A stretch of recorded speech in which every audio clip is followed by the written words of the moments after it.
अष्टादशाध्यायिनी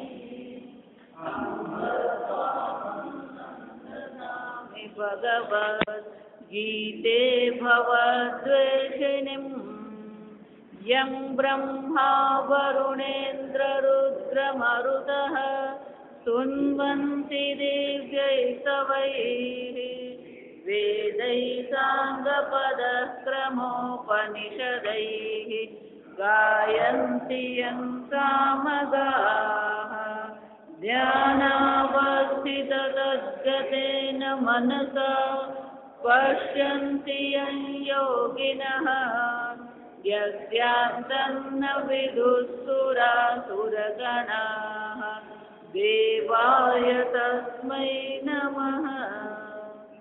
ॐ सहना भवतु सहनौ भुनक्तु सह वीर्यं करवावहै तेजस्विनावधीतमस्तु मा विद्विषावहै। ॐ शान्ति शान्ति शान्तिः। भोक्तारं यज्ञतपसाम् सर्वलोकमहेश्वरम् सुहृदं सर्वभूतानां ज्ञात्वा मां शान्तिमृच्छति।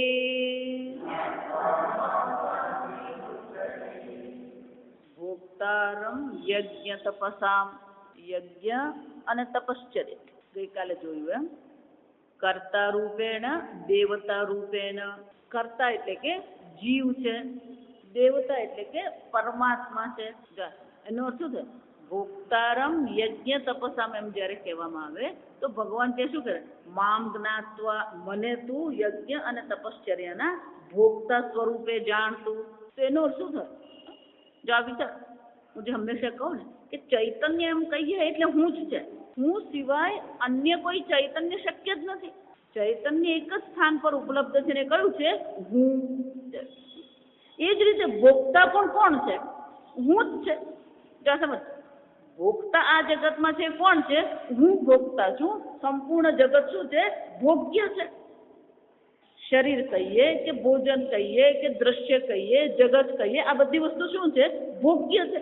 અને હું ભોગતા છું. તો ભગવાન જ્યારે એમ કહે છે કે હું ભોગતા છું, એનો અર્થ થયો હું જીવ અને ઈશ્વર જે છે બંને કોણ છે? એક જ છે.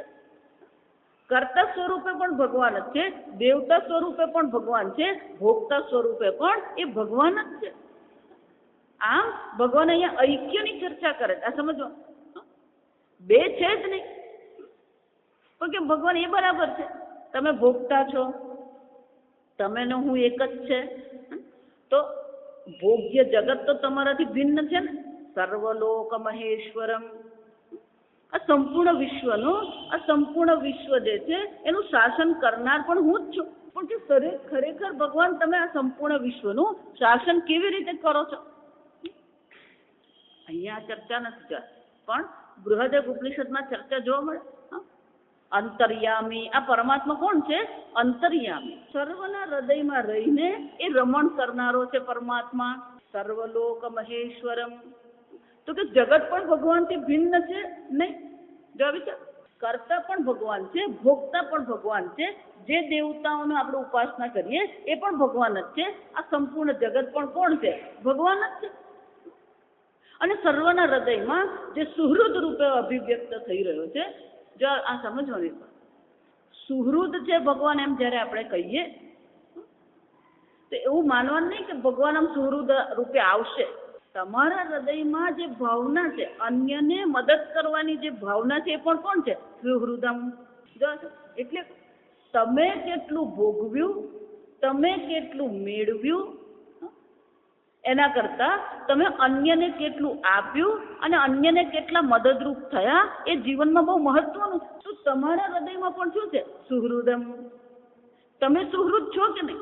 અન્ય પણ સુહૃદ સ્વરૂપે આવીને તમને મદદ કરી શકે. તો તમને જો અચાનક આવીને મદદ કરનારો છે એ પણ ભગવાન જ છે, અને તમે જો અચાનક કોઈકને મદદ કરી રહ્યા છો તો તમે પણ કોણ છો? ભગવાન જ છો. આમ ભગવાન ખરેખર અહીંયા પેલો ઐક્યની ચર્ચા કરે છે. જ્ઞાત્વા મામ, તું આ પ્રકારે મને જાણ અર્જુન. આમ કર્તા સ્વરૂપે ભગવાન છે, ભોક્તા સ્વરૂપે ભગવાન છે, દેવતા સ્વરૂપે ભગવાન છે, સંપૂર્ણ જગત સ્વરૂપે ભગવાન છે. એટલે શંકરાચાર્યજી કહે છે સર્વભૂતાનામ હૃદયે શયમ. આ સર્વના હૃદયમાં ભગવાન વિલસી જ રહ્યો. સર્વના હૃદયમાં ભગવાન જે વિલસી રહ્યો છે એ વિલસી રહેલા ભગવાનને જ આપણે ઓળખવાના છે. જ્ઞાત્વા, હું એટલે કહું આપણે ભગવાનને ઓળખીએ છીએ કઈ રીતે? પર બેઠો છે વૈકુંઠ લોકમાં, ક્ષીરસાગરમાં બેઠા છે, કૈલાસ પર્વત પર બેઠા છે. આપણે એ બધું જોવામાં બહુ મજા આવે. ભગવાન કૈલાસ પર્વત પર છે, રાવણ ત્યાં ગયો, પણ ભગવાન પોતાને કઈ રીતે રજૂ કરે? જ્ઞાત્વા મામ અર્જુન, આ પ્રકારે તું મને જાણ. અને એટલું જ નહીં અર્જુન, આ જ પ્રકારે જો તું મને જાણીશ તો શું થશે? તું અત્યારે શોકગ્રસ્ત છે અને તારે આ શોકની નિવૃત્તિ કરવી છે. જો સમજ, તેનું પ્રતિજ્ઞા વચન તો કયું છે? પંડિતા ન અનુશોચંતી. જે પરમાત્માના આત્મા સ્વરૂપે ઓળખી લીધો છે એ પંડિતને ક્યારે શોક થતો નથી. અને આગળ આપણે ચર્ચા કરીએ કે ભય કહીએ, શાંતિ કહીએ, અભયતા કહીએ, શાંતિ કહીએ, સુખ કહીએ, આ બધી વસ્તુ શું છે? ભલે ત્રણ આપણને દેખાય છે પણ ખરેખર ત્રણ છે. હું અભય છું પણ અશાંત છું એવું કહી શકીએ? હું દુઃખી છું પણ શાંત છું એવું કહી શકીએ? જો વિચાર, શાંતિ કહીએ કે સુખ કહીએ કે અભયતા કહીએ, આ ભલે શબ્દ ત્રણ છે પણ અર્થની દ્રષ્ટિએ તો ત્રણે ત્રણ એક જ છે. એટલે ભગવાન જયારે એમ કહે છે શાંતિ મૃચ્છતિ, એટલે શંકરાચાર્ય કહે છે આ સંસાર રૂપ જે છે, આ સંસાર રૂપી જે સાગર છે એ સંસાર સાગરમાંથી આપણે પાર થઈ જઈએ. સંસારો ઉપરતિમ, સર્વ સંસારો ઉપરતિમ, એટલે કે એને મોક્ષની પ્રાપ્તિ થાય. મોક્ષની પ્રાપ્તિ, જો આપણે મોક્ષ એટલે શું માનીએ? પેલો જેલમાં ગયો અને જેલમાંથી છૂટ્યો, એમાં આપણે શું છે? આપણે સંસારમાં પડેલા છે, હવે શું કરવાનું? સંસારની બહાર. સંસારની બહાર એટલે ક્યાં મનકો? સંસાર સાગરમાં પડ્યા છે, હવે સાગરમાંથી બહાર નીકળી ગયા. બહાર ક્યાં જશો મનકો? આપણે કલ્પનામાં જીવીએ. સંસારમાં બેઠો છો, સંસારની બહાર નીકળી ગયો, બહાર નીકળી ગયા, સંસારને પાર કરી દીધો. સમજો, એટલે શંકરાચાર્યજી છે સંસાર ઉપરતિમ, આ સંસાર જ શાંત થઈ ગયો, સંસાર રહ્યો જ નહીં. આ સમજો, એટલે મીરાબાઈ શું કહ્યું?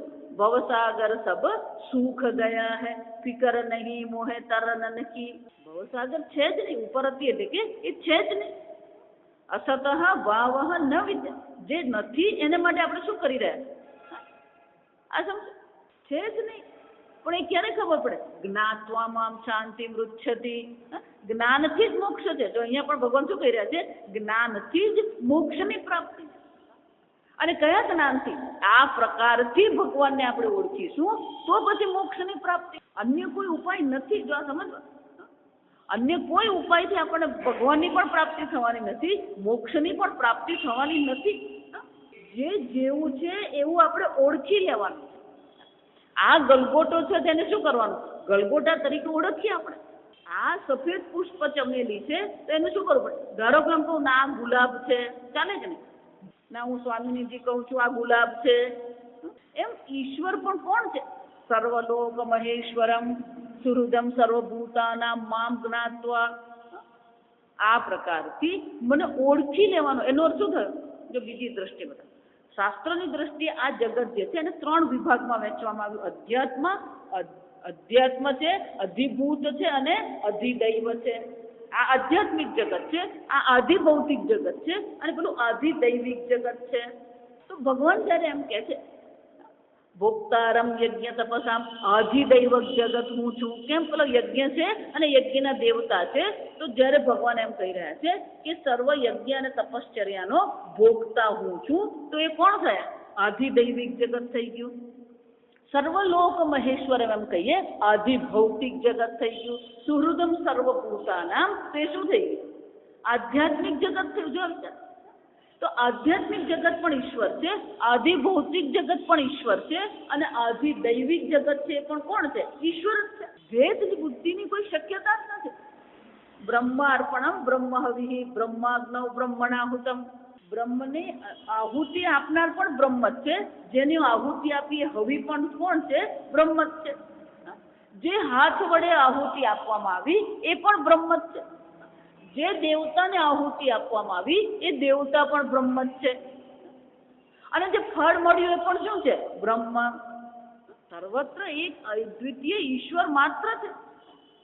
આધિભૌતિક જગતમાં પણ એ જ ઈશ્વર છે, આધ્યાત્મિક જગતમાં પણ એ જ ઈશ્વર છે, અને અધિદૈવિક જગતમાં પણ એ જ ઈશ્વર છે. અને આ પ્રકારથી જાણવાનું, જો જ્ઞાત્વામાં આ પ્રકારથી તું મને ઓળખી. આ જ્ઞાત્વા જાણવું એમ કહીએ ને, એ જાણવાનું ખરેખર ગુજરાતી શબ્દ કરવો હોય તો ઓળખવું એમ કહેવું પડે.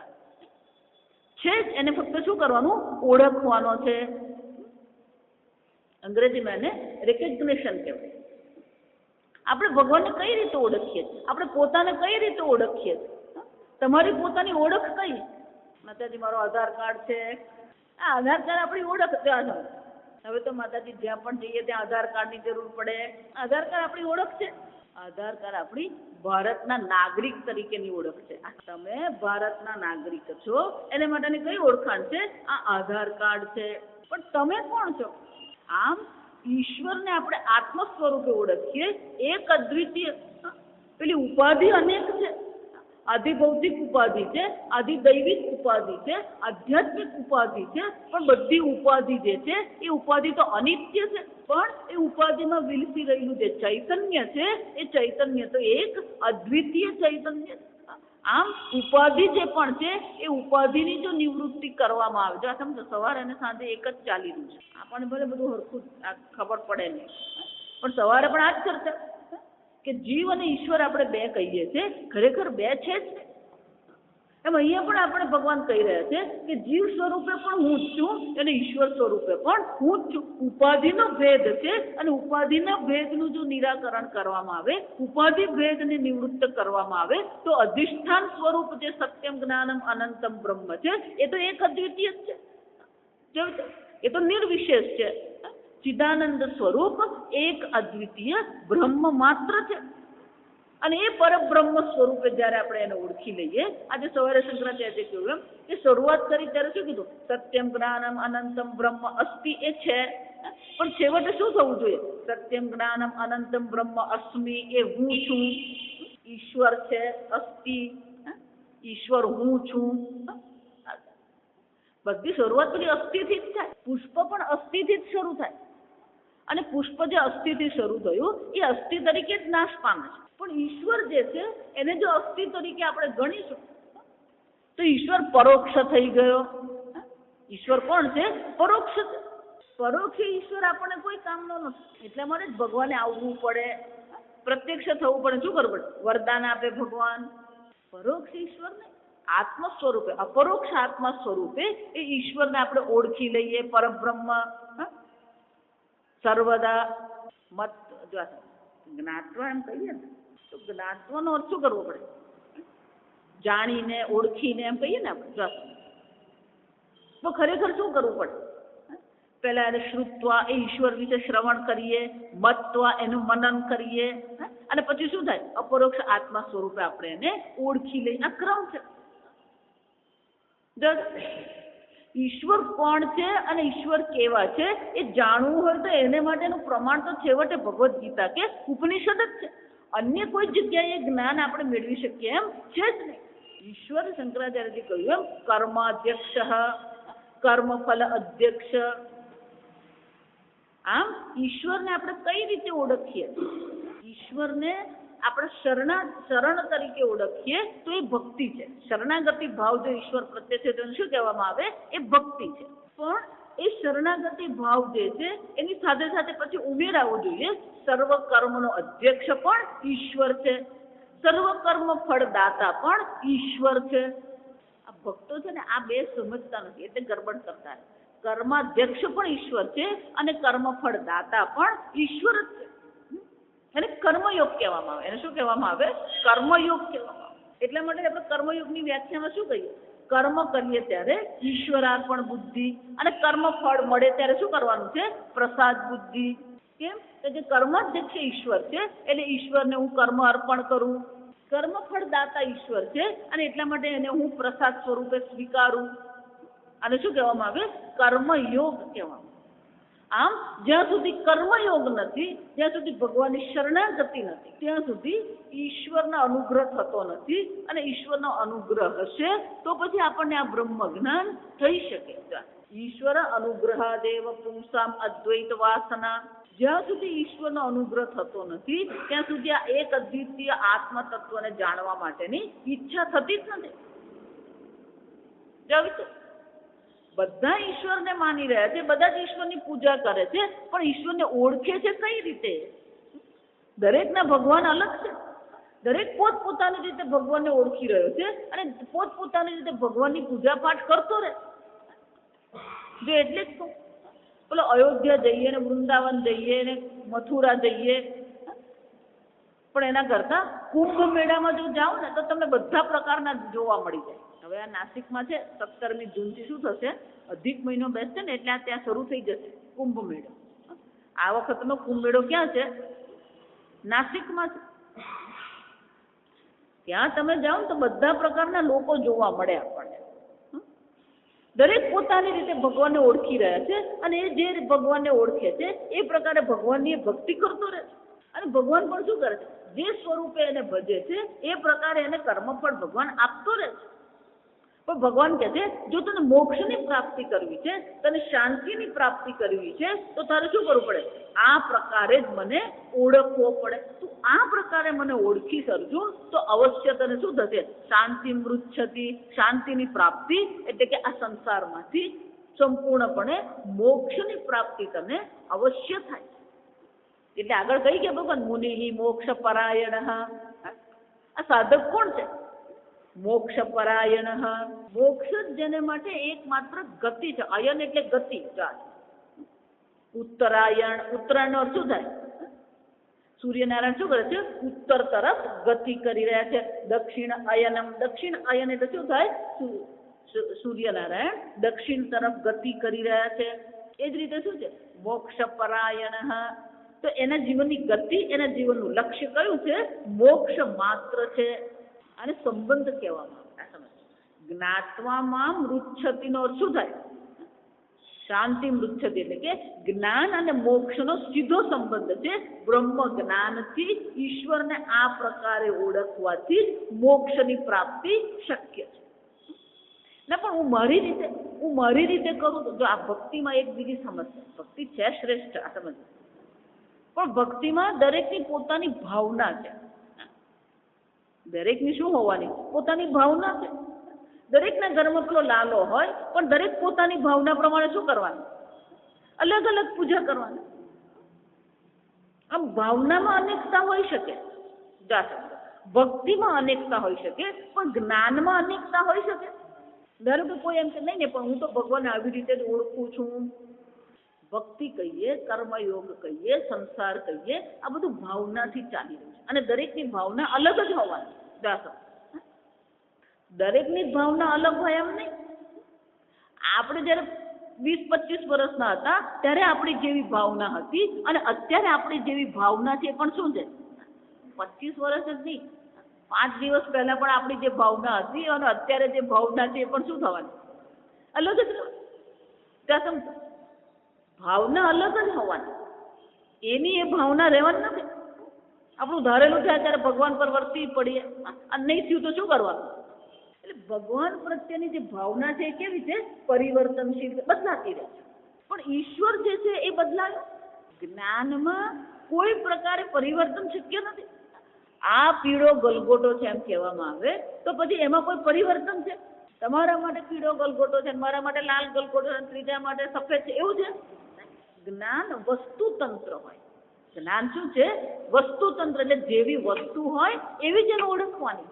એના પ્રત્યેની ભાવના અલગ અલગ હશે. કોઈ કહે છે મને ગલગોટો ગમતો નથી, કોઈ કહે છે મને ગલગોટો ગમે છે. આ સમજ. પણ આ ગલગોટો છે એ જ્ઞાન તો બધાને માટે શું હોવાનું? સમાન છે. એ જ રીતે ઈશ્વરને પણ ઓળખવો હોય તો ભગવાન શું કહે છે, આ પ્રકારથી જ્યારે તમે મને ઓળખી લેશો અને આ મારી સાચી ઓળખ છે. અને એકવાર ઈશ્વરને આ પ્રકારથી ઓળખી લીધો, શાંતિ મૃચ્છતિ, એને શાની પ્રાપ્તિ થાય છે? શાંતિની પ્રાપ્તિ અવશ્ય થાય છે. આમ ઈશ્વર વિશે શ્રવણ કરીએ, શ્રવણ કર્યા પછી મનન કરીએ, મનન કર્યા પછી શું છે? ધ્યાત્વા. અત્યારે શાની ચર્ચા ચાલી રહી છે? આ પ્રકારના ઈશ્વરનું આપણે શું કરવાનું છે? ધ્યાન કરવાનું. આપણે જોયું ધ્યાનની ક્રિયા કઈ છે, ધ્યાતા કેવો છે, અને હવે શું છે? ધ્યાનનો વિષય ધ્યેય કોણ છે? તો ભગવાન કહે છે આ પ્રકારથી તું મારું ધ્યાન કર. આમ ભગવાનનું શ્રવણ કરીએ, ભગવાનના વિષયનું શ્રવણ કરીએ, મનન કરીએ અને ધ્યાન કરીએ. આ પ્રકારથી જ્યારે આપણે ભગવાનનું ધ્યાન કરીએ છીએ તો જ પછી શું થશે? મુક્તિની પ્રાપ્તિ અવશ્ય. એક બીજું વસ્તુ સમજવાની, અહીંયા ભગવાન ભવિષ્ય કાળ વાપરતા, એનો અર્થ શું થાય? અહીંયા અને અત્યારે જ મોક્ષ પ્રાપ્તિ જ છે. પણ ક્યારે? જ્ઞાત્વા. જો ઈશ્વરને આ પ્રકારે આપણે ઓળખી લીધો તો અહીંયા ને અત્યારે જ એ મોક્ષની પ્રાપ્તિ આપણને અવશ્ય થાય છે. એને જીવન મુક્તિ કહેવામાં આવે. એને શું કહેવામાં આવે? જીવન મુક્તિ. એટલે જીવતા જીવન પણ એને શાંતિ છે. અને મૃત્યુ પછી પણ શું થવાનું? વિદેહ મુક્તિ. અહીંયા પણ શાંતિ જ છે. આગળ ભગવાન આ પહેલી વાર નથી કહેતા, વિહાય કામાન્ય સર્વાન પુમાંશ્ચરતિ નિસ્પૃહ નિર્મમઃ નિરહંકારઃ શાંતિમધિગચ્છતિ. બીજા અધ્યાયમાં પણ ભગવાને આ જ ચર્ચા કરી કે અર્જુન આ પ્રકારથી જો નિર્મમઃ નિરહંકારઃ, મારું કશું છે જ નહીં અને હું કંઈ છું જ નહીં. એટલે જ કહું, તમારી જેટલી લૌકિક ઓળખાણો છે ને એ લૌકિક ઓળખાણો છૂટવી જોઈએ. પણ આપણે તો અમુક પ્રકારે પોતાની ઓળખાણ ઊભી કરવામાં શું છે? એની પાછળ જ પડેલા. આ પ્રકારથી જ હું ઓળખાવો જોઈએ. કેટલાકને તો કાકા કહી દે ને તોય દુઃખ લાગી જાય. કાકા કહી દો હજી ઓછું દુઃખ લાગે. એમાં જો દાદા જો કહી દીધા તો શું થઈ જાય? કોઈ તને કાકા કહે કે તને કોઈ દાદા કે, એમાં એટલું બધું હું ખોટું લગાડી દેવાનું, ખોટું લાગી જાય. જો સમજ, એટલે હું દાદા લાગુ જ તને. ભારતમાં બહુ સરસ છે, પેલો 50 વર્ષનો થાય ને એટલે દાદા બની ગયો હોય. જા છોકરીને 20 વર્ષે પરણાવી દીધું, એની છોકરી પરણી જાય 2-4 વર્ષમાં શું થવાનું? એટલે પેલો 45-50 નો થાય એટલે તો શું થઈ ગયો હોય? એ દાદા બની જ ગયો હોય. પણ બહારથી જો કોઈ દાદા કહે ને તો શું થાય? એને દુઃખ લાગે. એટલે આપણી એક પોતાની ઓળખાણ છે અને બહાર આપણે પોતાને આ પ્રકારે જ ઓળખાવવા માગીએ છીએ. જો સતત આપણો જે સંઘર્ષ છે એ શાનો છે? તમે પોતાને જે રીતે ઓળખો છો એ તમે સ્વીકારી શકો છો નહીં, અને બીજા તમને જે રીતે ઓળખે છે એ પણ તમે શું કરો છો? એનો અર્થ શું થયો? તમે કોની સાથે લડી રહ્યા છો?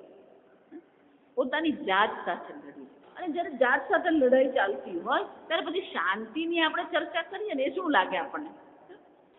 બીજાની સાથેનો ઝઘડો તો પછી છે, આપણે આપણી જાત સાથે જ લડી રહ્યા છીએ. સતત આપણી જાત સાથે આપણે શું કરીએ? થોડો સંઘર્ષ કરી રહ્યા છીએ. અને જ્યાં સંઘર્ષ હોય ને ત્યાં શું થવાનું? પેલી ગરમી પેદા થાય. બે વસ્તુ ઘસાઈએ તો શું થવાનું? પેલી ગરમી પેદા થવાની. અને ગરમી પેદા થઈને પછી એમ વિચારે કે હું ધ્યાન કરું. જ્યારે આંતરિક રીતે ઝઘડો ચાલી રહ્યો હોય પેલાથી ધ્યાન થાય નહીં. ધ્યાન કરવું હોય ને તો પહેલું શું કરવાનું? આપણી જાત સાથેનો ઝઘડો શાંત કરવાનો. આપણે પોતાને સ્વીકારી શકતા નથી. બીજાની સાથે ગમે એટલું કરીએ ને પણ તમે પોતાને સ્વીકારી લીધા જેવા છો એવા. એટલે ભગવાન શું કહે છે?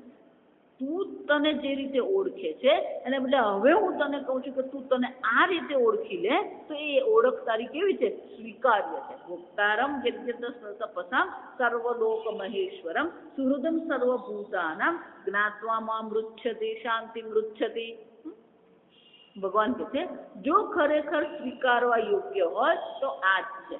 આનાથી બીજી કોઈ પણ પ્રકારે તમે પોતાની ઓળખ ઊભી કરશો એ ઓળખમાં ક્યાંક ને ક્યાંક શું થવાનું? સંઘર્ષ રહેવાનો જ છે. આત્મનિએવ આત્મના તુષ્ટ. તમે પોતે જ જો તમારા પોતાનાથી સંતુષ્ટ છો તો એના જેવું સુખ બીજું કોઈ નહીં. પણ આપણે પોતાની જાતથી સુખી છીએ ખરા? આપણે જેવા છીએ તેવા સ્વીકારી શકીએ છીએ પોતાને. એટલે જ ભગવાન આગળ કહી ગયા સ્પર્શાન કૃત્વા બહિઃ બાહ્યાન. આ બધું આપણા વિશે પણ જેટલું ભેગું કરી રાખ્યું છે એ બધું શું કરી દેવાનું? એ બહાર કાઢી નાખવાનું. કાઢી નાખો બહાર.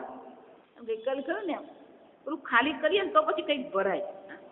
પેલો કહે કે તળાવમાં દૂધ ભરી આપો તો એને શું કહેવાનું હોય? તું પેલા તળાવ ખાલી કર. એમ ધ્યાન કરવું છે તો શું કરવાનું? આ ધ્યેયનો વિષય છે. આ ધ્યેય કેવું છે આપણને ભગવાને વર્ણન કરી બતાવ્યું. પણ એ ધ્યેયનું વર્ણન કરવું હોય તો આપણી અંદર જેટલું ભરેલું છે બધાને શું કરવું પડે? ખાલી કરવું પડે. આમ હવે આપણી ઈશ્વર વિશેની સમજ આપણે બદલીએ. ઈશ્વર આ છે જે આત્મ સ્વરૂપે છે. સર્વનો ભોગતા પણ ઈશ્વર છે, સર્વનો શાસક પણ ઈશ્વર છે, અને સર્વને કરતા હરતા મદદ કરનાર પણ ઈશ્વર જ છે. ઈશ્વર ક્યારેય કોઈ પ્રકારે કોઈને દુઃખ પહોંચાડે. જો આ કેટલાક લોકો જે છે એ પોતાનો રોટલો શેકવા માટે બધું જાત જાતનું કહે. આ તમારા અંબા માતા જરા નારાજ થઈ ગયા છે, ચંડી હોમ કરો. માં કોઈ દિવસ નારાજ થાય જ નહીં. જાત નારાજ થાય ને એને માં કહેવાય જ નહીં. એ લોકોને એવા કંઈક ડરાવી મૂકે. આ શનિ મહારાજનો પ્રકોપ છે, આપણો રાહુ આંખો ચાલી રહ્યો છે, વક્રી કહેવાય. આ રાહુ વક્રી છે. ખરેખર જુઓ ને તો શનિ મહારાજ કોઈ પ્રકોપ કરતો નથી. શનિ સ્વરૂપે ભગવાન આપણને શું કરી રહ્યા છે? આપણા જ કર્મનું કર્મફળ આપી રહ્યા છે. એટલે શંકરાચાર્ય સર્વ કર્મ ફલ અધ્યક્ષમ. ભગવાન તો આપણે જે કર્મ કર્યા છે એનું જ કર્મફળ આપણને આપે. પણ આપણામાં એટલી પ્રમાણિકતા નથી કે મેં કર્યું છે અને હવે જ્યારે મને કર્મફળ મળી રહ્યું છે તો એ કર્મફળ મારા કર્મને અનુરૂપ છે તો એ સ્વીકારવાની પણ આપણામાં શું હોવી જોઈએ? એ તાકાત આપણામાં હોવી જોઈએ. એ પ્રમાણિકતા આપણામાં હોવી જોઈએ. અને જો તમે ખરેખર સાધક છો, ખરેખર ભક્ત છો તો પ્રમાણિકતા કેવી હોવી જોઈએ? 100% પ્રમાણિકતા હોવી જોઈએ. મેં કંઈક એવું કર્યું હશે કે મારે અત્યારે ભોગવવું પડી રહ્યું. એટલે નરસિંહ મહેતા શું કહે છે? જાહી બીજી રાખે રામ, તાહી બીજી રખીએ.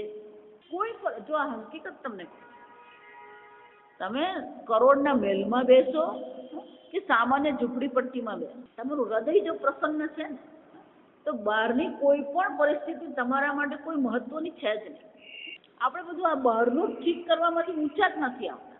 બહાર વ્યવસ્થિત નથી કરવાનું. ભગવાન શું કહે છે? આ પ્રકારે તું મને ઓળખ. અંદરથી આપણે પોતાને વ્યવસ્થિત કરતા જ નથી અને સતત શું કરતા? જો એટલે આ મહાભારત માટે પણ એવું કહેવાય કે પહેલા યુદ્ધ તો ક્યાં થયું? મનમાં થયું. જો મનમાં યુદ્ધ નહીં થયું હોત તો બહાર મહાભારત થયું હોત. એટલે બહુ સરસ ચિન્મયાનંદજીનું વાક્ય છે. આ વાક્ય ખરેખર આગળ મને લાગે મેં કહ્યું છે કે સતયુગમાં એક લોક અને બીજા લોકની યુદ્ધ હતું. ગાથામાં ભૂલોક અને દેવલોકમાં યુદ્ધ ચાલતું. એટલે બે લોક વચ્ચે યુદ્ધ ચાલતું. ત્રેતા યુગમાં બે રાજા વચ્ચે યુદ્ધ ચાલતું. એટલે કે ભૂમિ પર જ શું છે? બે પ્રદેશમાં યુદ્ધ. દ્વાપર યુગમાં પરિવારમાં, કૌરવ પરિવારમાં જ યુદ્ધ હતું. દ્વાપર યુગમાં જે યુદ્ધ થયું મહાભારતનું એ કયું હતું? પરિવારનું યુદ્ધ. યાદવ સ્થળી થઈ એ પણ શું થયું? પરિવારનું યુદ્ધ. ત્રેતા યુગમાં બે રાજા વચ્ચે યુદ્ધ થયું. દ્વાપર યુગમાં પરિવારમાં યુદ્ધ છે. કળિયુગમાં વ્યક્તિની અંદર યુદ્ધ છે. બે લોક વચ્ચે યુદ્ધ હતું, બે રાજા વચ્ચે યુદ્ધ હતું, પરિવારના બે ભાઈઓ વચ્ચે યુદ્ધ હતું. પણ કળિયુગમાં તો શું છે? અંદર જ યુદ્ધ ચાલે. અને એ યુદ્ધમાં જો તમારે શાંતિ મેળવવી હોય તો ભગવાન શું કહે છે? આ પ્રકારે તું મને ઓળખી લે તો તને શાંતિની પ્રાપ્તિ અવશ્ય થશે. કળિયુગમાં બહાર જે યુદ્ધ દેખાઈ રહ્યું છે એ ખરેખર યુદ્ધ નથી. માણસ બહારના યુદ્ધથી જેટલો દુઃખી છે એના કરતાં અંદર જે દુઃખ છે. એટલા માટે તમે જો લોકોના મનમાં એક પ્રકારની ગમગીનતા છે. ગમે એટલું એની પાસે હોય પણ એના મનમાં એક પ્રકારનો સંતોષ દેખાતો નથી. એના મનમાં શાંતિનો અનુભવ દેખાતો નથી આપણને. એટલા માટે જ એવું કહેવાય છે કે ગણપતિ ભગવાન જે છે એમની બે પત્નીઓ છે, રિદ્ધિ અને સિદ્ધિ. અને એમના બે પુત્ર છે, શુભ અને લાભ. શુભ અને લાભ ભગવાનના બે પુત્રો છે. પણ ગણપતિ ભગવાને જોયું કે આ કળિયુગમાં લોકોને ગમે એટલો શુભ હોય અને ગમે એટલો લાભ હોય પણ પેલો આનંદનો અનુભવ નથી એ લોકોને. ગમે એટલું મેળવ્યા પછી પેલો દુઃખી જ હોય, અસંતોષ જ હોય. અને એટલા માટે ભગવાને શું કર્યું? આ ગણપતિ ભગવાનની પુત્રી છે સંતોષી માતા ગાતી. કેમ? કારણ કે લોકોને કળિયુગમાં જેની જરૂર છે શું છે? આ સંતોષની જરૂર છે. અને એટલે આપણે ગુજરાતીમાં કહીએ સંતોષી નર સદા સુખી. સ્પર્ધા છે, સરખામણી છે. પેલાને આ મળ્યું મને નહીં મળ્યું, પેલાની પાસે આટલું છે, આની પાસે નથી. હમણાં જ એક દાદા મને કહી ગયા, 80 વર્ષના દાદા મને કે અમે 2 જણાએ સાથે પ્લોટ લીધો હતા, મારા મિત્ર ને મેં, બંને જણાએ સાથે અમે પ્લોટ લીધો કે મેં પ્લોટ વેચ્યો ને તો મને આટલા મળ્યા, મને ડબલ ભાવ મળ્યો, પણ મારા મિત્રએ વેચ્યો ને તેને 3 ગણો ભાવ મળ્યો. એનો અર્થ શું થયો? પેલું ડબલ મળ્યું એનું દુઃખ ક્યાં જતું રહ્યું? પેલાને 3 ગણું મળ્યું. જેટલું મળ્યું છે એમાં એને સંતોષ છે જ નહીં. મને ડબલ મળ્યું છે એમાં શું કરવાનું? સંતોષ રાખવાનો. તો પેલાને 3 ગણું મળ્યું એટલે પેલું ડબલનો આનંદ શું થઈ ગયો? બાષ્પીભવન થઈ ગયો. ભગવાન અહીંયા જે શાંતિની ચર્ચા કરે છે, આ સંસાર જે છે એ સંસારની જ શાંતિ થઈ જાય. અને આગળ આપણે જોઈ ગયા સંસાર કોને કહેવાય? અહંતા મમતા ઇતિ સંસાર. આ હું અને આ મારું, અથવા તો શું છે? કર્તૃત્વ ભોક્તૃત્વ સંસાર. મેં આટલું કર્મ કર્યું, મને આટલો ભોગ મળવો જોઈએ. આમ સતત જે સંઘર્ષ છે એ શાનો છે? આ અહંતા અને મમતાનો સંઘર્ષ છે, આ કર્તૃત્વ અને ભોક્તૃત્વનો સંઘર્ષ છે. અને જ્યારે આ પ્રકારનો સંઘર્ષ ચાલી રહ્યો હોય ત્યારે પછી આપણે એને એમ કહીએ કે તું ધ્યાન કર, કે આ ધ્યાનમાં ધ્યાનનો વિષય આ ઈશ્વર છે, પણ એ ઈશ્વરનું ધ્યાન પણ કઈ રીતે કરવાનું છે? આત્મ સ્વરૂપે કરવાનું છે. ઈશ્વર તમારો આત્મા છે. આધિદૈવિક પણ ઈશ્વર છે, આધિભૌતિક પણ ઈશ્વર છે, આધ્યાત્મિક પણ ઈશ્વર માત્ર છે. અને આ પ્રકારથી એક અદ્વિતીય પરમાત્માને જે ઓળખી લે છે એ નારાયણ, શંકરાચાર્યજી એટલે ભગવાન કહે છે મામ નારાયણમ જ્ઞાત્વા. આ નારાયણ સ્વરૂપ જે પરમાત્મા છે એને આત્મ સ્વરૂપે ઓળખીને એને અવશ્ય શાંતિની પ્રાપ્તિ થાય છે. ઇતિ શ્રીમદ ભગવદ્ ગીતાસુ. આ ભગવદ્ ગીતામાં ઉપનિષદ શું? પણ ભગવદ્ ગીતા કોણ છે? ઉપનિષદ શું? આ ઉપનિષદ છે. ઉપનિષદમાં જે બ્રહ્મ વિદ્યાની ચર્ચા કરવામાં આવી છે એ જ બ્રહ્મ વિદ્યાની ચર્ચા આ ભગવદ્ ગીતામાં કરવામાં આવી છે. એટલે શું કીધું? બ્રહ્મ વિદ્યાયામ. આ બ્રહ્મ વિદ્યામાં કે બ્રહ્મ વિદ્યાની પ્રાપ્તિ કરવી હોય તો યોગ શાસ્ત્રે કર્મયોગ પણ એટલું જ આવશ્યક છે, ભક્તિ પણ એટલી આવશ્યક છે. કર્મયોગ અને ભક્તિ હશે તો જ બ્રહ્મ વિદ્યાની પ્રાપ્તિ થશે. બ્રહ્મ વિદ્યાયામ યોગ શાસ્ત્રે શ્રી કૃષ્ણ અર્જુન સંવાદે. શ્રી કૃષ્ણ અને અર્જુનના આ સંવાદ સ્વરૂપે છે. હંમેશા બ્રહ્મ વિદ્યા ગુરુ અને શિષ્યના સંવાદ સ્વરૂપે જ હોય. આ સંવાદ કેમ કહેવામાં આવે? એટલે ચર્ચા 4 પ્રકારની હોય. વાદ. વાદ એટલે શું છે? બંને જણા એકબીજાની સાથે દલીલ કરી અને વાદ કહેવામાં આવે. જલ્પ. જલ્પ એટલે કે હું જે કહું છું એ જ સાચું છે. વિતંડા. વિતંડા એટલે તું તે કીધું ને તે ખોટું જ હોય. વાદ એટલે કે બે એકબીજાની સામે દલીલ કરી રહ્યા. જલ્પ એટલે શું છે? હું જે કહું એ જ સાચું, એટલે પોતાને સાચા પુરવાર કરવાનો જે પ્રયત્ન કરે એને શું કહેવામાં આવે? જલ્પ કહેવામાં. વિતંડા એટલે કે પેલો સામેવાળો છે એ ખોટો છે એ પુરવાર કરવા માટે જે દલીલ કરવામાં આવે એને વિતંડા કહેવામાં. અને ચોથું છે સંવાદ. ગુરુ અને શિષ્ય વચ્ચે જે સંવાદ છે, જો એટલા માટે સંવાદિતા પણ એવું કહીએ. સંવાદિતા એટલે શું છે? આપણી ગુજરાતી ભાષામાં કહીએ તો પેલો મનમેળ છે. ગુરુ અને શિષ્યનું શું થવું જોઈએ? ગુજરાત અંગ્રેજીમાં એને એલાઇનમેન્ટ કહેવામાં આવે કે શિષ્ય ગુરુને શરણે ગયો છે, ગુરુના શબ્દો પર, શાસ્ત્રના શબ્દો પર, ઈશ્વરની વાણી પર એની શ્રદ્ધા છે. જ્યાં શ્રદ્ધા હોય ત્યાં જ સંવાદ શક્ય છે. જો શ્રદ્ધા નથી તો સંવાદ શક્ય નથી. આ અને અહીંયા કહે છે શ્રી કૃષ્ણ અર્જુન સંવાદયોઃ કર્મ સંન્યાસ યોગો નામ પંચમોધ્યાય. આ 5મો અધ્યાય છે જેનું નામ શું છે? કર્મ સંન્યાસ યોગ. કર્મ સંન્યાસ એટલે કે હું અકર્તા અભોક્તા આત્મા છું એ પ્રકારે જાણીને જેણે કર્મનો સંન્યાસ કર્યો. આગળ આપણે જોઈ ગયા નૈવ કિંચિત કરોમીતિ યુક્તો મન્યેત તત્વવિત. પશ્યન શૃણ્વન સ્પૃશન. 5 ઇન્દ્રિયો દ્વારા, 5 જ્ઞાનેન્દ્રિયો દ્વારા આ સંપૂર્ણ જગતનો અનુભવ થઈ રહ્યો છે. કર્મેન્દ્રિયો દ્વારા કર્મ થઈ રહ્યા છે. એ સૂઈ જાય છે, એ જાગે છે.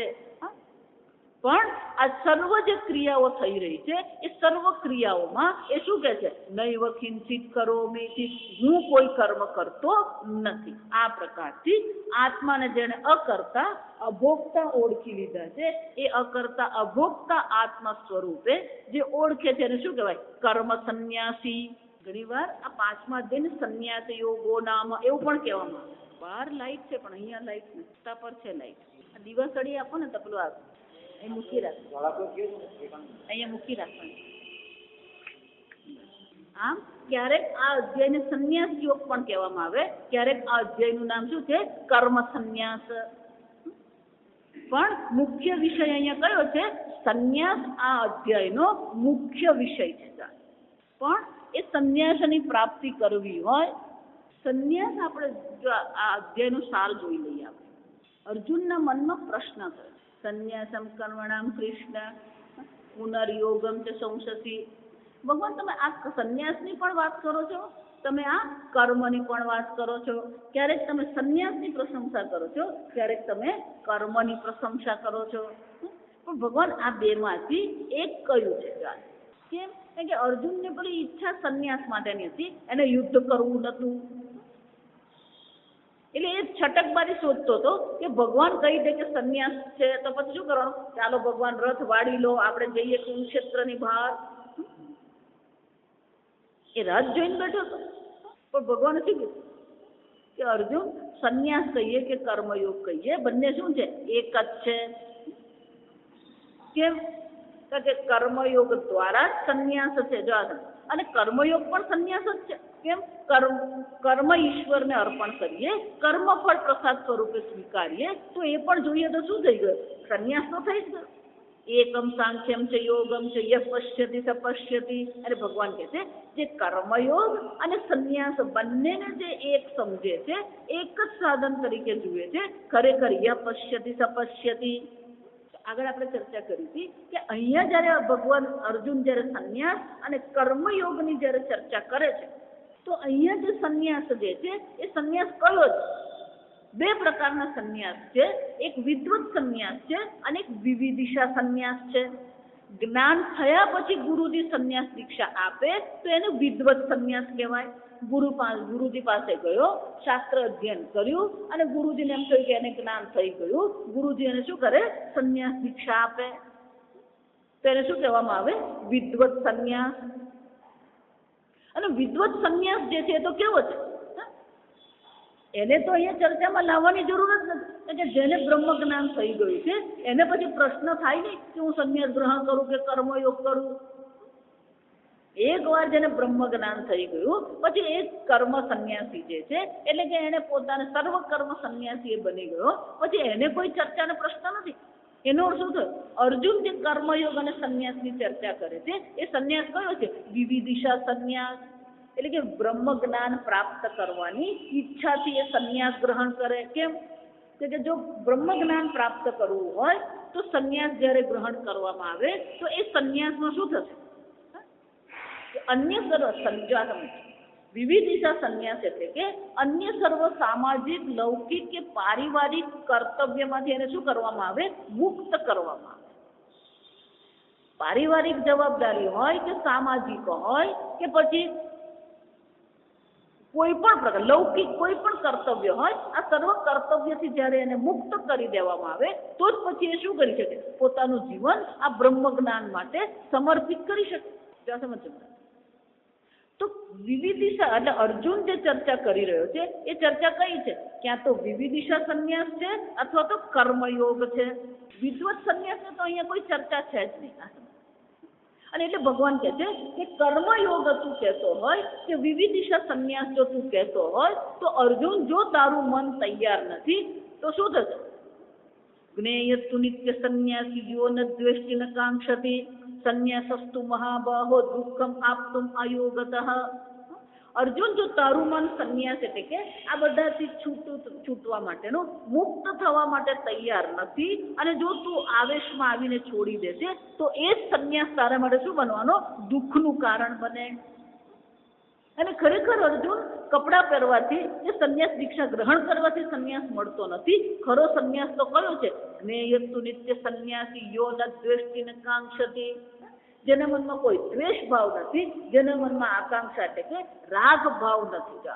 આમ રાગ અને દ્વેષથી જે મુક્ત મન છે એ ખરો સંન્યાસ છે. અને એટલે ભગવાન કહે છે જો રાગ દ્વેષથી મન મુક્ત નથી તો પછી શું કરવું છે? બ્રહ્મણ્યાધાય કર્માણિ સંગમ ત્યક્ત્વા કરોતિ યઃ લિપ્યતે ન સ પાપેન પદ્મપત્ર ઇવ અંબસી.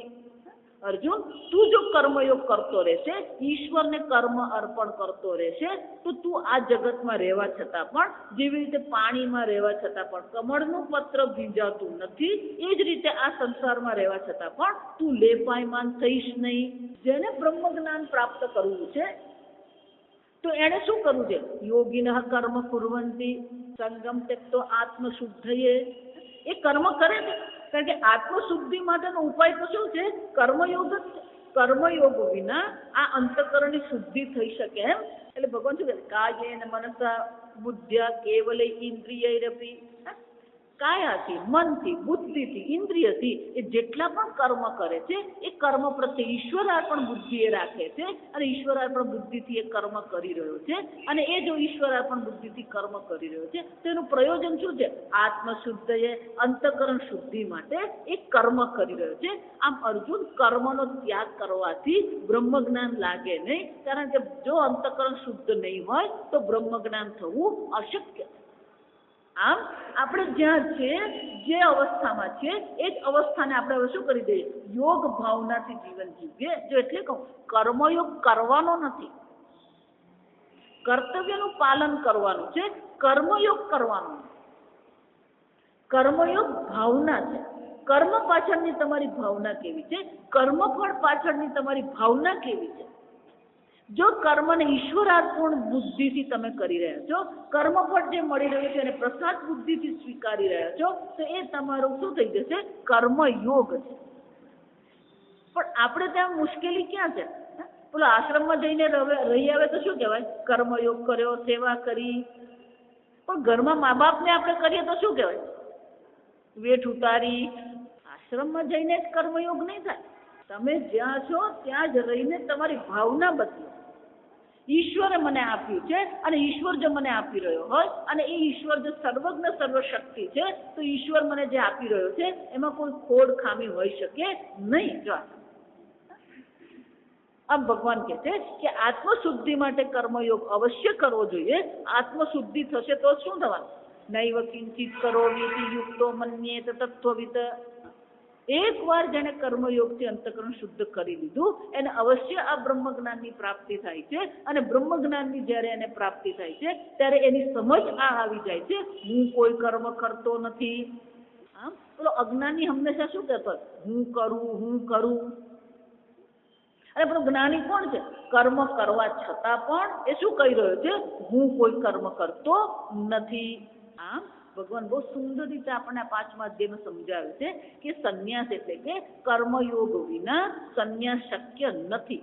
ઈશ્વર વિના સંન્યાસ શક્ય નથી. પણ કે આ પ્રકારથી જેને જ્ઞાન પ્રાપ્ત થઈ ગયું છે એ કોણ છે? તદ્વિદ્યઃ તદાત્માનઃ તદ્નિષ્ઠ તત્પરાયણઃ ગચ્છન્તિ અપુનરાવૃત્તિમ જ્ઞાન નિર્ધૂત કલ્મષાઃ. એની બુદ્ધિ ક્યાં સમર્પિત છે? એ બ્રહ્મને જ સમર્પિત છે. તદ્બુદ્ધયઃ, એની બુદ્ધિની વૃત્તિમાં પણ એ બ્રહ્મનું ચિંતન છે. તત્પરાયણઃ, બ્રહ્મ જ એના જીવનનું લક્ષ્ય છે. તન્નિષ્ઠ, બ્રહ્મમાં જ એ નિષ્ઠ થઈ ગયો છે. તન્નિષ્ઠ તત્પરાયણઃ, આ પ્રકારથી એને સંપૂર્ણ જીવન આ બ્રહ્મ ચિંતનમાં જ સમર્પિત કરેલું. અને એકવાર જેને આ બ્રહ્મ ચિંતનમાં સમર્પિત કર્યું, પોતાને બ્રહ્મ સ્વરૂપ ઓળખી લીધા, પછી એની દ્રષ્ટિ કેવી છે? વિદ્યા વિનય સંપન્ને બ્રાહ્મણે ગવિહસ્તિની શુનિચૈવ સ્વપાકે છે પંડિતાઃ સમદર્શિનઃ. ભલે ગમે એટલું શ્રેષ્ઠ સાત્વિક ઉપાધિ હોય કે ગમે એવી રાજસિક ઉપાધિ હોય કે તામસિક ઉપાધિ હોય, સર્વ ઉપાધિમાં જે વિલસી રહેલું તત્વ તો કોણ છે? એ બ્રહ્મ સ્વરૂપ તત્વ જ છે. અને જો આ પ્રકારથી એણે પોતાને ઓળખી લીધા, ગમે એટલા દોષ હોય, ગમે એવી નિકૃષ્ટ ઉપાધિ હોય, એ ઉપાધિના દોષ એ બ્રહ્મ અધિષ્ઠાન જે બ્રહ્મ છે એને કોઈ પણ પ્રકારે સ્પર્શી શકે એમ છે જ નહીં. ઉપાધિના દોષ, ઉપાધેય એટલે કે જે આત્મા છે એને કોઈ પ્રકારે પણ શું છે લેપાયમાન નથી કરતા. અને એટલે ભગવાન કહે છે ઈહૈવ તર્જિત સર્ગઃ સામ્ય યેષામ સામ્ય સ્થિતમ મન. આ પ્રકારથી અહીંયા એમણે જેને આ જન્મ મરણના ચક્કર પર વિજય મેળવી લીધો છે, એમની બુદ્ધિ શું છે સામ્ય સ્થિતમ, એ સમબ્રહ્મમાં એમની બુદ્ધિ સ્થિત થઈ ગઈ છે. નિર્દોષમ હિ સમમ બ્રહ્મ તસ્માત બ્રહ્મણિ તે સ્થિતાઃ. એક બ્રહ્મ જ છે કે જેમાં આપણી સ્થિતિ થઈ શકે એમ છે, નિષ્ઠા થઈ શકે એમ છે. અન્ય સર્વમાં નિષ્ઠા શક્ય નથી, કારણ કે એ વસ્તુ કેવી છે દોષવાળી છે, બદલાતી રહે છે. હું એમ કહું કે આ ગલગોટો છે, હું ગલગોટામાં નિષ્ઠા કરું, આ ગલગોટામાં નિષ્ઠા થઈ શકે? કાલે ગલગોટો રહેશે જ નહીં, પણ નિષ્ઠા ક્યાં કરવાની? જે નિત્ય છે, નિર્વિકારી છે, નિર્વિશેષ છે, એમાં જ નિષ્ઠા થઈ શકે. એટલે ભગવાન શું કહે છે નિર્દોષમ હિ સમમ બ્રહ્મ, સર્વમમ સમ સ્વરૂપે જે બ્રહ્મ છે એ જ નિર્દોષ છે. તસ્માત બ્રહ્મણિ તે સ્થિતાઃ, જે બ્રહ્મને ઓળખી લે છે એમની સ્થિતિ પણ ક્યાં થઈ ગઈ બ્રહ્મમાં જ થઈ ગઈ. આ પ્રકારથી ભગવાન જ્ઞાનીની ચર્ચા કરે છે. એટલું જ નહીં, જ્ઞાનીના લક્ષણો આપણને ભગવાને સરસ રીતે બતાવ્યા. બાહ્ય સ્પર્શેષુ અસક્તાત્મા વિંદત્યાત્મનિ યત સુખમ. આ પ્રકારથી બાહ્ય વિષયોમાં કોઈ પ્રકારની આસક્તિ પણ નથી. એટલું જ નહીં, બાહ્ય વિષયોમાં એ લેપાયમાન પણ થતો નથી. પોતાને આનંદ સ્વરૂપ ઓળખી લીધા પછી વિષયોમાં સુખ શોધવાની એને આવશ્યકતા નથી. અને એટલે શું કહે છે બ્રહ્મયોગ યુક્તાત્મા સુખમ અક્ષયમ અશ્નુદે. એ જે બ્રહ્મયોગ એટલે કે એ બ્રહ્મ સ્વરૂપમાં જે નિષ્ઠ થઈ ગયો છે એને કયા સુખની પ્રાપ્તિ થાય છે? અક્ષય સુખમ અશ્નુદે, એને અક્ષય સુખની પ્રાપ્તિ થાય. પણ જો એને એ બ્રહ્મ સ્વરૂપને નહીં ઓળખ્યો તો શું થવાનું? ये ही संस्पर्शजा भोगा दुख योनय एवते. ભગવાન આપણને પેલી લાલ લાઈટ બતાવે કે જો તમે વિષયમાં પડી રહ્યા છો તો આ વિષયમાં પડ્યા તે બધું શું છે દુઃખ યોનય એવતે. આ તો દુઃખની યોનિ જ છે. કેમ? આદ્યવંત કોંતેય નતેષુ રમતે બુધા. જે બુદ્ધિશાળી છે એ આવા પરિવર્તનશીલ વિષયોમાં રમણ કરતો નથી. જો એ વિષયોમાં રમણ કરશે તો એને ભલે એમ લાગી રહ્યું છે કે મને સુખની પ્રાપ્તિ થાય છે, પણ ખરેખર સુખની પ્રાપ્તિ એને થતી નથી. એને તો દુઃખની જ પ્રાપ્તિ થાય છે. એટલે ભગવાન શું કહે છે? આ તો બધું દુઃખ જ છે. જો આપણને સુખ દેખાય છે, આ સમજો, આપણે એને સુખ કહીને ચાલી રહ્યા, પણ એ બધું વાત તમારી સાચી. પણ આ જગતમાં સુખ દુઃખ તો મળતું જ રહે છે. આ જગત આપણને આકર્ષિત કરતું જ રહે છે. અનેક પ્રકારની અનુકૂળતા પ્રતિકૂળતા આપણા જીવનમાં હોય જ છે. એવું નથી જ્ઞાની એટલે બધું પ્રતિકૂળ જ હોય. એને જ્ઞાનીના જીવનમાં પણ અનુકૂળતા પ્રતિકૂળતા આવતી જ રહેવાની. અને એટલે ભગવાન ત્યાં શું કહે? શક્નોતિ હૈવય સોઢું પ્રાક શરીર વિમોક્ષણાત. આ જગતમાં જે પણ સુખ દુઃખ આવી રહ્યા છે, જે પણ ઈચ્છાઓ ઉત્પન્ન થઈ રહી છે, જે પણ ભોગ આવી રહ્યા છે, એને સહન કરવાની. કામ ક્રોધ વિયુક્તાન, કામ અને ક્રોધથી ઉત્પન્ન થતા વેગને જે સહન કરી શકે છે, સંયુક્ત સુખી નરા, એ જ સુખી છે. મનમાં કામ અને ક્રોધ તો ઉત્પન્ન થવાના જ છે. જ્ઞાન થયા પછી પણ કામ અને ક્રોધનું ઉત્પત્તિ તો છે, પણ એ કોઈ પણ પ્રકારે શું છે? કોઈ પણ પ્રકારે વિચલિત થતો નથી. એ સહન કરી લે છે. અને એટલા માટે શું છે? યો અંતર સુખો અંતરારામ અંતર જ્યોતિરેવ છે. એ સત્સ્વરૂપ ચિત્ત સ્વરૂપ આનંદ સ્વરૂપ આત્માને ઓળખી લે છે. અને એટલા માટે શું થાય છે? બ્રહ્મ નિર્વાણમ બ્રહ્મભૂતોધિગચ્છતિ. એને બ્રહ્મ નિર્વાણની મોક્ષની પ્રાપ્તિ થઈ જાય છે. આ પ્રકારથી લભંતે બ્રહ્મ નિર્વાણમ. આ પ્રકારથી એને બ્રહ્મ નિર્વાણની ભગવાન કે પ્રાપ્તિ થઈ જાય છે. અને એકવાર જેને બ્રહ્મ નિર્વાણની પ્રાપ્તિ થઈ ગઈ પછી શું છે? ક્રામ ક્રોધ વિયુક્તાનામ યતિનામ યતચેતસામ. આ કામ અને ક્રોધથી એ અલિપ્ત થઈ ગયો. જો આ સમજો, એમ નહીં માનવાનું કે જ્ઞાનીના મનમાં કામ અને ક્રોધ ઉત્પન્ન થતા નથી, પણ એને શું કર્યું? કામ અને ક્રોધ એ મનનો વિષય છે. હું તો ચૈતન્ય સ્વરૂપ અસંગ આત્મા છું. જે કામનાઓ ઉત્પન્ન થઈ રહી છે એ કામનાઓ ક્યાં ઉત્પન્ન થાય છે? મનમાં ઉત્પન્ન થઈ રહી છે. પણ મન હું નથી. હું તો મનનો સાક્ષી ચૈતન્ય છું. અને એટલા માટે અભિતો બ્રહ્મ નિર્વાણ વર્તતે વિદિતાત્મના. અભિત ઉભયતઃ આ જન્મમાં પણ એ મુક્ત છે, આ દેહ છૂટ્યા પછી પણ એ મુક્ત જ છે. અને પછી ભગવાને આ 3 શ્લોક આપણને આપ્યા ધ્યાન માટેના. 27મા શ્લોકમાં ધ્યાનની ક્રિયા આપણને દર્શાવી. 28મા શ્લોકમાં ભગવાને આ ધ્યાતા કેવો હોવો જોઈએ એ દર્શાવવામાં આવ્યું. અને 29મા શ્લોકમાં ભગવાને ધ્યેય એટલે કે ઈશ્વર કોણ છે, કોનું ધ્યાન કરવાનું છે, એ ધ્યાનના લક્ષણ કેવા છે, એ ધ્યાનના વિષયના આપણને લક્ષણો ભગવાને દર્શાવ્યા. અને ભગવાને કહ્યું આ પ્રકારથી જો મારું ધ્યાન કરવામાં આવશે, એટલે કે આત્મા સ્વરૂપે જો મને ઓળખવામાં આવશે, આત્મા સ્વરૂપે જો મારું ધ્યાન કરવામાં આવશે, તો એને અવશ્ય શાંતિની એટલે કે આ સંસારમાંથી મોક્ષની પ્રાપ્તિ એને અવશ્ય થાય છે. આ 5મો અધ્યાય. આમ સંન્યાસની પણ ચર્ચા કરી, સંન્યાસ માટે આવશ્યક કર્મયોગની પણ ચર્ચા કરી, જ્ઞાની જે છે એના લક્ષણો આપણને ભગવાને દર્શાવ્યા. અને એ ઈશ્વરનું ચિંતન કરવા માટે ભગવાને આપણને સંક્ષેપમાં પોતાનું સ્વરૂપ દર્શાવી દીધું. આમ ધ્યાનના જે 3 પરિબળો, ધ્યાન, ધ્યેય અને ધ્યાતા. ધ્યાતા, ધ્યાન અને ધ્યેય, આ 3 પરિબળને ભગવાને અહીંયા સંક્ષેપમાં આપણને બતાવી દીધું. એને બીજ રૂપે કહેવાય. એને શું કહેવામાં આવે? બીજ રૂપ. આ બીજ રૂપે ભગવાને અહીંયા ધ્યાતા, ધ્યેય, ધ્યાન દર્શાવી દીધું. હવે 6ઠ્ઠો અધ્યાય આવતીકાલથી આપણે શરૂ કરીશું. 6ઠ્ઠા અધ્યાયમાં ભગવાન શું કરવાના છે? આપણને આ પ્રકારથી વિસ્તારથી ધ્યાન માટેની ચર્ચા કરશે. આપણે આવતીકાલે. ઓમ સ્વસ્તિ પ્રજાભ્ય પરિપાલયન્તામ ન્યાયેન માર્ગેણ મહિમ મહિષાઃ ગોબ્રાહ્મણેભ્ય શુભમસ્તુ નિત્યં લોકા સમસ્તા સુખિનો ભવન્તુ કાલે વર્ષતુ પર્જન્યઃ પૃથ્વી સસ્યશાલિની દેશોऽયં ક્ષોભરહિતઃ બ્રાહ્મણા સન્તુ નિર્ભયાઃ ઓમ સર્વેષાં સ્વસ્તિર્ભવતુ સર્વેષાં શાંતિર્ભવતુ સર્વેષાં પૂર્ણં ભવતુ સર્વેષાં મંગલં ભવતુ સર્વે ભવन्तુ સુખિનઃ સર્વે સन्तુ નિરામયાઃ સર્વે ભદ્રાણિ પશ્યन्तુ મા કશ્ચિत् દુઃખભાગ્ ભવેत्